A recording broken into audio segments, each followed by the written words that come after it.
ओम शांति। भगवान खुद आते हैं चलकर उनके पास जिनके अंदर होते हैं ये 9 लक्षण।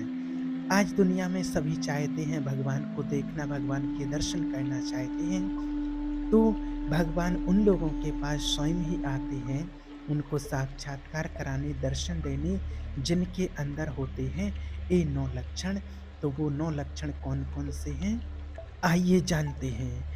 देखिए, जब भगवान के लिए प्रेम प्रकट हो जाता है तो भगवान का साक्षात्कार हो जाता है। प्रेमावेश प्रकट होने के पहले हमारी शरणागति पुष्ट होनी चाहिए, और शरणागति पुष्ट होने के लिए सबसे पहला लक्षण है दैन्यता, देह अभिमानिता। बिल्कुल भी अभिमान नहीं होना चाहिए, एकदम स्थिति देही अभिमानी होना चाहिए। और व्यक्ति के अंदर सबसे बड़ा जो अवगुण होता है वो देह अभिमान का होता है। मैं विद्वान हूँ, मैं भगत हूँ, मैं भक्ति करता हूँ, मैं अमुक हूँ, मैं ये हूँ, मैं ऐसा हूँ। ये अभिमान है। और दीनता हमारे भगवान के मार्ग में, प्रभु के मार्ग में सबसे पहला लक्षण आना चाहिए। शरणागति जिसको चाहिए, दीन स्वभाव होना चाहिए, एकदम सरल स्वभाव होना चाहिए। जो जितना झुकता है वो उतना ही महान होता है। झुकने वाला ऐसा नहीं कि जिसके प्रति झुक रहा है वो महान है। नहीं, जो झुक रहा है वो आत्मा महान होती है। तो देही अभिमानी सबसे पहला जो लक्षण होता है, देही अभिमानी बनना है। बिल्कुल भी अहंकार नहीं होना चाहिए किसी चीज को लेकर के। और दूसरा है निष्कपटता। हमारे परमात्मा की पुष्टि के लिए हमारी भगवान के साथ शरणागति रहे, हम भगवान की तरफ चलें, हमारा ऐसा भाव कभी नष्ट ना हो, भगवान के मार्ग में चलते रहें।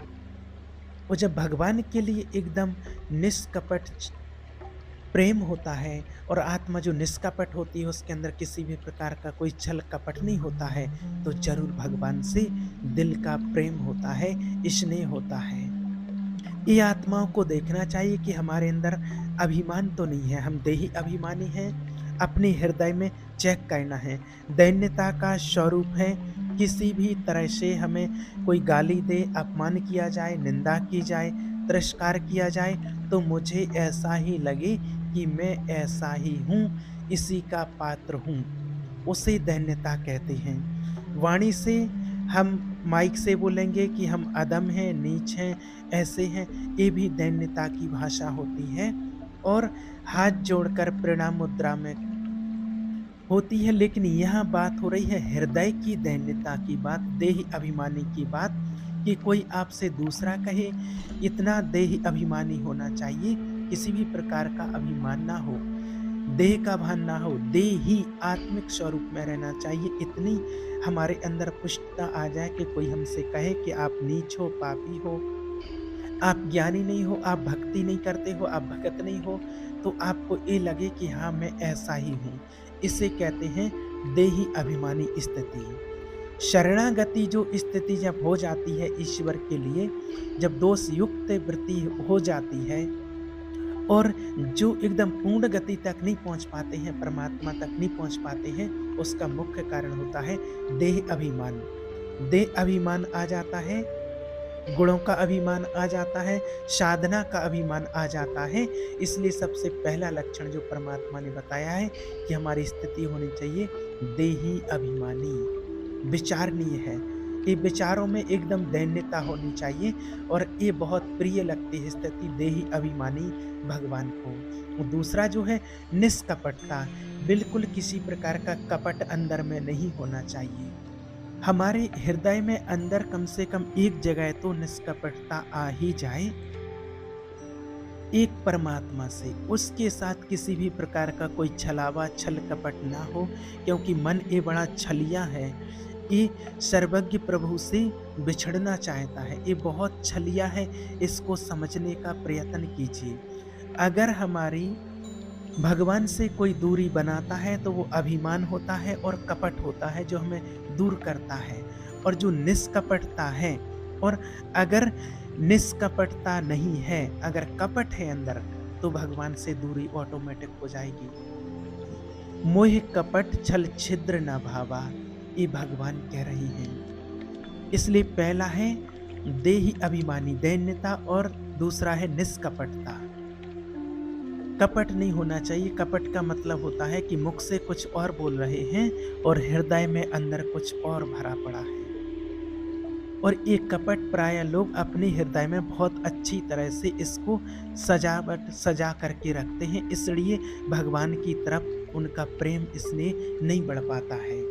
इसलिए हमेशा निष्कपटता होकर के रहना चाहिए। तीसरा सत्यता, वाणी में सत्य, हृदय में सत्य, आचरण में सत्य, कर्मों में सत्य और सत्य धर्म युक्त होना चाहिए। असत्य संपूर्ण संसार के भोग और संबंधी हैं। किसी भी संबंध और भोग में प्रीता है तो भगवान से ऑटोमेटिक दूरी हो जाएगी। सत्य एक भगवान है, एक प्रभु के अलावा और जितना कुछ देख रहे हो ये परिणाम देखा जाता है जो आप देख रहे हैं, उसके अलावा सत्य और कुछ है ही नहीं। चौथा है सर्व समर्पण। सर्व शब्द लगा हुआ है तन मन धन, एक एक वृत्ति संकल्प सोच विचार सब कुछ समर्पण। सर्व समर्पण हो नहीं पाता है। समर्पण तो होता है लेकिन सर्व समर्पण नहीं हो पाता है भगवान के लिए। सर्व समर्पण कुछ हमारी पर्सनल वृत्तियां हैं, कुछ हमारी शर्तें हैं, कुछ हमारा है, तो वो फिर सर्व समर्पण नहीं हुए हैं भगवान के लिए। सर्व समर्पण का मतलब होता है, सर्व समर्पण का मतलब होता है नाथ सकल संपदा तुम्हारी, मैं सेवक समेत सुत नारी। सब कुछ आपका है प्रभु। और जहाँ भगवान से बहुत नज़दीकता पाई गई है, भगवान से बहुत स्नेह है, प्रेम है, तो वो सर्व समर्पण वाले की ही ऐसी स्थिति होती है, वो चाहे राजा ही क्यों ना हो। सर्व समर्पण का मतलब होता है तन मन धन अर्पण, सब कुछ समर्पण। मना भगवान के लिए अगर सब कुछ समर्पण है तो चाहे जो आज्ञा, जो कहना पड़े, जैसा कहना पड़े, सब कुछ अर्पण। समर्पणता तो हम दिखाते हैं लेकिन सर्व समर्पणता नहीं दिखाते हैं। कुछ अपना है, कुछ आपकी बात मान लेते हैं, इसलिए वो खिचड़ी बनी रहती है और वो सच्चा प्रेम स्नेह नहीं जुड़ पाता है, भगवान से वो नज़दीकी नहीं हो पाती है। जब आत्माओं के अंदर अपना अस्तित्व रहता है तो फिर उसको जो क्या होता है कि जो भक्ति रहती है वो उसको नौटंकी ही नजर आती है। अपनी वासना की पूर्ति, अपनी इच्छा की पूर्ति के लिए वो भगवान की उपासना को भी लोग नाटक समझने लगते हैं, भगवान के ध्यान ज्ञान को भी नाटक समझने लगते हैं। अगर अपनी वासना का त्याग कर दिया जाए तब उनको सत्य परिचय मिलता है ईश्वर का। कई लोग ऐसे हुए हैं कि जिनके परिवार से बहुत अच्छी महान आत्माएं हुए हैं, संत हुए हैं, और वो ही नहीं उनको समझ पाए हैं, वो ही उनका कितना तिरस्कार करते रहते हैं। वो जैसा चाहते हैं वैसा आप चलिए, उनको जितना पसंद है उतना करिए आप। अब पांचवा है सर्वाधारता, माने कोई भी हो, सबका आधार जो ज्ञानी आत्मा होती है वो बन जाती है। सबको आधार, सबका आधार, सबको रास्ता देते हैं। चलो इस रास्ते से, इस मार्ग से चलो भगवान के पास। अगर कोई भी रास्ता पूछे, कोई भी आए भगवान की ओर चलने के लिए, तो अपना सब कुछ उसके लिए निछावर कर देते हैं। कैसी भी आत्मा हो, बस वो जुड़ जाए परमात्मा से और वो उसको वहाँ तक पहुँचा देते हैं, परमात्मा का ज्ञान उस तक पहुँचा देते हैं। चाहे उसके लिए किसी भी प्रकार का प्रयत्न करना पड़े, जिस प्रकार से कोई नीचे गिर जाता है तो चाहे उसको झुक कर के उठाना पड़े। तो जो भगवान तक पहुंचने के इच्छुक होते हैं और ये आत्माएं उन आत्माओं को परमात्मा तक किसी न किसी प्रकार से उनका मार्ग खोलते हैं और उनको लेकर के वहां तक जाते हैं। ये सर्वाधारता, शरणागति जो भगवान की लेते हैं उनकी पुष्टता की निशानी होती है। सबका आधार बन जाती हैं वो आत्माएं। जैसे हमारे सबकी आधार ये भूमि होती है, ऐसी वो ज्ञानी आत्मा सबके आधार बन जाती है कि चलो मेरे साथ और चलो भगवान की गोद में चलो। वो इस उदारता को, चाहे खुद कष्ट सहन कर ले, इस साधारण जन इस बात को नहीं समझ पाते हैं, वो तो उनकी अवहेलना करते हैं। एक-एक व्रति आपकी सँभालने के लिए सर्वाधारता वो आत्मा होती हैं, सबके लिए आधार बन जाती हैं। और छठवां है पूर्ण विश्वास, अपने इष्ट पर, परमात्मा पर पूर्ण विश्वास। जैसे राम काज के लिए लंका में प्रवेश कर रहे हैं हनुमान जी, घोर निशाचरी स्थिति है, लंका में बहुत भयानक राक्षस हैं, और जैसे ही प्रवेश कर रहे हैं तो पहले श्री राम जी का स्मरण करके और अपने हृदय में भगवान को देख करके और स्मृति रख करके और फिर प्रवेश करते हैं। भाव क्या था उनका? हृदय प्रवेश नगर कीजे सब काजा, हृदय राख्य कौशलपुर राजा। जब किसी भी साधक या प्रभु का कार्य करने जा रहे हैं तो भगवान आप देखना बहुत दिक्कत है, बहुत फिसलन है, नाथ यहाँ पर पकड़े रहना हाथ हमारा। जैसे कोई डूब रहा हो तो उसको निकालने के लिए जाते हैं ना, प्रयास करते हैं, तो जो लेकिन जो डूब रहा है तो जो प्रयास करेगा वो उसको डुबाने का, क्योंकि वो सांस लेना चाहता है तो वो उसको डुबाने का कोशिश करेगा। इसलिए जो काम में डूब रहा है, जो क्रोध में डूब रहा है, जो लोभ मोह में डूब रहा है, नाना प्रकार के भोगों में डूब रहा है, उसको निकालने के लिए जाओगे तो वो पहले आपको उसमें डुबाने की कोशिश करेगा, उसमें डुबाने की कोशिश करेगा। आपके अंदर क्रोध हो, लोभ हो, मोह हो, काम हो, क्योंकि उसी वृत्ति से वो अपना भाव स्वीकार करेगा। इसलिए भगवान से डायरेक्ट कनेक्शन रहे और भगवान से बात करते रहना चाहिए। हे परमात्मा, हे प्रभु, आपकी सेवा के लिए आए हैं और इन आत्माओं के उद्धार के लिए आए हैं, आपका परिचय देने के लिए आए हैं और उस आत्मा को पकड़कर और आप तक लाने के लिए आए हैं। आप मेरा हाथ पकड़ो प्रभु, और मैं उसका हाथ पकड़ करके निकाल करके आप तक लाएंगे। अगर आपने छोड़ दिया तो बहुत फिसलन है, दुनिया में गिरने की संभावना है प्रभु। पूर्ण विश्वास ये दृढ़ होनी चाहिए कि मेरे परमात्मा इन आत्माओं का, इस आत्मा का मंगल करके रहेंगे, इस व्यक्ति का मंगल करके रहेंगे। सातवां है ऐसा भाषण, ऐसी चेष्टा, ऐसा व्यवहार कि वो सबके द्वारा पूजनीय बन जाए। ये प्रभु प्रेमी आत्मा का सातवां लक्षण होता है, सर्वाराध्यता। उन आत्माओं का ऐसा स्वभाव, ऐसा व्यवहार, मृदुता कि सब उसकी आज्ञा का पालन करने लगे। ऐसे ये परमात्मा से प्रेमी की निशानी होती है, सर्वाद्रता। जो कुछ हुआ सब बढ़िया हुआ, सबको प्रेम, स्नेह और सम्मान देना। आठवां है अनन्यता, अपने इष्ट के परमात्मा की, हमें अपने आराध्य देव की, परमात्मा की अनन्यता पर कोई फर्क नहीं पड़ना चाहिए, तभी हमें ईश्वर की प्राप्ति होती है। ये हमारी साधना में किसी प्रकार का किसी भी व्यक्ति के कारण फर्क नहीं पड़ना चाहिए। ये 4 दिन के परिवार, जन संबंधी, पति पुत्र पत्नी, ये सब हैं 4 दिन के, और अनंत काल का जो संबंधी मेरा है उससे मिलने का अवसर अब आया है, उसको अब पहचाना है, वो समय अब आया है।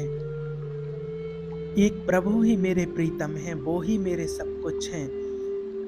यहाँ तो जो संबंधी हैं वो माने हुए हैं कि पति है, मान लो ये पत्नी है, मान लो ये बेटा है, मान लो ये माने हुए हैं, लेकिन जो परमात्मा है वो तो सदा काल के हैं, वो माने हुए नहीं हैं। और आज से 30-40 साल पहले तो देख लीजिए कि आप जानते भी नहीं थे कि ये कौन है, जब आपके पास ये थे ही नहीं। जिनको आप पत्नी कह रहे हो वो जानते थे शादी के पहले कि कौन है, कहाँ से है, क्या है, पुत्र कौन है, कहाँ से क्या क्या जो भाव रखे हैं। और 30-40 वर्ष और प्लस जोड़ लीजिए, उसके बाद सब खाक में मिल जाएगा। आपका तन और उनका तन, ना वो परिचय रहेगा, ना वो संबंध रहेगा, संबंध भी नहीं रहेगा, परिचय भी नहीं रहेगा, सब कुछ मिट जाएगा। तो परिचय जिससे बनाने आए हैं, अब जो बचा हुआ समय है और ये जो जन्म में जो समय बचा है, ये सिर्फ उस परमात्मा के लिए है। ऐसा नहीं कि कोई कोई ज्ञान में चले, भक्ति में चले तो बढ़िया रसगुल्ला, खीर, पूड़ी, मलाई, रबड़ी सब यही मिले, यही भक्ति होती है, नहीं। जैसे ही आपकी साधना बढ़ेगी तो आपके साथ विरोध शुरू होगा, और अगर विरोध में भी आपकी वही स्थिति रही, एक रस अनन्यता, तो आपकी सिद्धि है, तो आप परमात्मा तक पहुँच जाएँगे। नहीं तो कई बार पूरे जीवन भर विरोध सहना पड़ता है। क्या बिगाड़ा था नरसिंह मेहता ने अपनी भाभी जी का? जीवन भर भारी विरोध किया। क्या बिगाड़ा था विभीषण जी ने रावण का? भला ही तो किया था, और सभा में लात मार करके बाहर निकाल दिया था। क्या बिगाड़ा था विदुर जी ने धृतराष्ट्र और दुर्योधन का? गाँव के बाहर एक कीचक की तरह कुटिया बना करके और रहना पड़ा। ये बहुत सूक्ष्म विषय होता है, बहुत सूक्ष्म विषय। अपने इष्ट की अनन्यता में कोई फ़र्क जीवन में नहीं आना चाहिए, चाहे कैसी परिस्थिति आ जाए, जैसी भी परिस्थिति हो। हमें परमात्मा में और उसकी साधना में कोई, उसके विश्वास में कभी कोई फ़र्क नहीं पड़ना चाहिए, चाहे किसी भी प्रकार की कोई भी परिस्थिति आ जाए। संबंध निभाएँगे, संबंधों को अच्छी तरह से निभाएँगे, लेकिन उतना ही निभाएँगे जो हमें परमात्मा में किसी भी प्रकार की कोई बाधा ना पहुँचाए। हमारे परमात्मा के संबंध में कोई बाधा ना आए। अगर मेरे और परमात्मा के बीच में कोई बाधा आती है, तो ऐसा कोई संबंध नहीं निभाएँगे। आज दुनिया में जिन्होंने भगवान से संबंध जोड़ा है, तो उनके चरित्र आज दुनिया में ऐसे ही नहीं पड़े जाते हैं। ईश्वर के मार्ग में अगर कदम रखा है तो हमारा मार्ग नहीं छूटना चाहिए ज्ञान का, चाहे प्राण छूट जाएं, ये आखिरी बाजी है। ये सब छूटेंगे, संबंधी, पति पत्नी, पुत्र पिता, ये सब भाई बंधु सब छूटेंगे। एक दिन समय ऐसा आएगा, इनका कोई अस्तित्व नहीं है। एक दिन समय ऐसा आएगा, आज नहीं तो कल छूटेंगे। लेकिन जिनके लिए जन्म जन्मांतर से भटकते आए हैं और अब उस परमात्मा का परिचय मिला, उसका ज्ञान मिला है, तो उन प्रभु को नहीं छोड़ेंगे। और अगर आपकी ये समझ में आती है तो इस बात को आप पकड़ लेना। प्रहलाद, विभीषण, ध्रुव स्वयं मंगल नहीं, सबका मंगल करने वाले वो महापुरुष बन गए, जिन्होंने भगवान के आश्रय लिया और उनका साथ नहीं छोड़ा। मेरे कारण मेरे प्रभु श्री राम को 14 वर्ष का वनवास, मेरे को राजगद्दी, जा पापनी आज से तेरा कभी मुख नहीं देखूंगा और कभी मां नहीं कहूंगा, भरत जी ने कहा। सास शाश्वत दंडवत प्रणाम करते थे प्रहलाद, पिताजी कहकर बात करते थे हिरण्यकश्यप से। लेकिन जिस समय भगवान के मार्ग का विरोध किया तो जा आज के बाद कभी पिता नहीं, दैत्यराज, ऐसे संबोधन, 5 वर्ष का बालक और ऐसे संबोधन करते थे। कहीं अगर परमात्मा के संबंध में कोई भी संबंध बाधा पहुंचावे ज्ञान में, तो भगवत संबंध नहीं छोड़नी चाहिए। आप इस बात को समझ पाओ तो आगे बढ़ जाओगे, नहीं तो अपने परिवार जनों के ही अंदर ऐसी माया प्रेरित करती है कि आप इसके मार्ग को रोकिए, ये आगे ना बढ़ जाए। रोकिए, इस बात को आप अच्छे से समझ लेना। हम उतनी अनुकूलता सुविधाएं देने के लिए आपको तैयार हैं, जितने से कि हमारे ज्ञान मार्ग में कोई विघ्न उत्पन्न ना हो, कोई बाधा ना आए। हमारे ज्ञान में, भक्ति में बाधा आएगी तो हम अपने शरीर को भी बर्दाश्त नहीं करेंगे, तो आपकी बात क्या है? ये ज्ञानी आत्माओं के हृदय में होना चाहिए। और अगर ये नहीं है तो फिर वास्तविकता तो है ही नहीं, फिर तो जीवन एक नाटक की तरह चलता रहता है। और नवा है निज स्वरूप सामर्थ्य विस्मरण। ये पार सामर्थ्य होने के बाद भी एक साधारण व्यक्ति अपमानित करके अगर चला जाता है, तो कभी दंड विधान की सोचते नहीं है उसके लिए, कभी भी नहीं। निज स्वरूप विस्मरण, अपने परमात्मा का इतना चिंतन, उनके प्रति इतना चिंतन करते रहें कि हमसे कोई क्या बोल रहा है, गालियां दे रहा, आलोचना कर रहा, अशब्द बोल रहा, इतनी ही सुध बुध ना रही। इन्हों जो परमात्मा तक पहुंचने के, शरणागति के, कोई तपस्या कवल, साधना कवल, स्मरण नहीं, अपनी भी स्मृति नहीं। मैं तो एक परमात्मा की संतान, मेरा तो एक परमात्मा, दूसरा और कोई नहीं। ये 9 लक्षण बताए हैं परमात्मा तक पहुंचने के। पहला दैन्यता, देही अभिमानी, दूसरा निष्कपटता, तीसरा सत्यता, चौथा सर्वसमर्पण, पांचवा सर्वाधारता, छठवां पूर्ण विश्वास, सातवां सर्वाधार और 8वां अनन्यता, 9वां है निज बल, निज बल निज स्वरूप विस्मरण, निज बल निज स्वरूप विस्मरण। ये जो 9 लक्षण परमात्मा तक पहुँचने के बताए हैं, इस पर आप विचार करिए। और एक बात याद रखना कि जो कदम बढ़ जाए प्रभु की तरफ, वो ऐसा दृढ़ता से जमाना कि कैसी भी मुसीबत आवे लेकिन वो उखड़े नहीं, फिर कदम पीछे हटाना नहीं है। ओम शांति।